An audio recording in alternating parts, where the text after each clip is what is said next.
నేను ఒకటే మీ అందరికి హామీ ఇస్తున్నా, రాష్ట్రంలో అందరికి కూడా హెచ్చరిక చేస్తున్నా.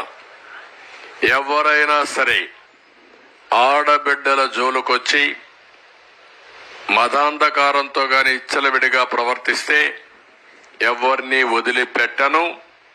ఎవడైనా అత్యాచారం చేస్తే మాత్రం అదే వాళ్ళకు లాస్ట్ డే అవుతుంది, గుర్తుపెట్టుకోమని మరొక్కసారి హెచ్చరిస్తున్నా. గవర్నమెంట్ అంటే తమాషా ఆడద్దండి. ఏదో గవర్నమెంట్ అంటే బెదిరిస్తే బెదురుతుందని కాదు. యాంటీ సోషల్ ఎలిమెంట్స్ ఎవడైనా సరే నిర్మోహమాటంగా అణిచివేస్తా.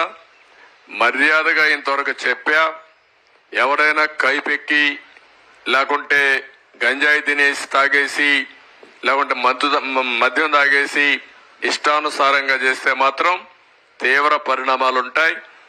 మొన్నటి వరకు నేను ఎందుకంటే స్లోగా బిల్డప్ చేయాలి కాబట్టి బిల్డప్ చేస్తున్నా, కానీ ఈ రోజు చెప్తున్నా, ఒక ఆడబిడ్డ నా దగ్గరకు వచ్చి నాకు అన్యాయం జరిగిందంటే మాత్రం ఎవడిని వదిలిపెట్టనని మరొకసారి హెచ్చరిస్తున్నా. అది మీరు రేపటి నుంచి యాక్షన్ లో కూడా చూస్తారు. మీరు ఎవరిని వదిలిపెట్టను.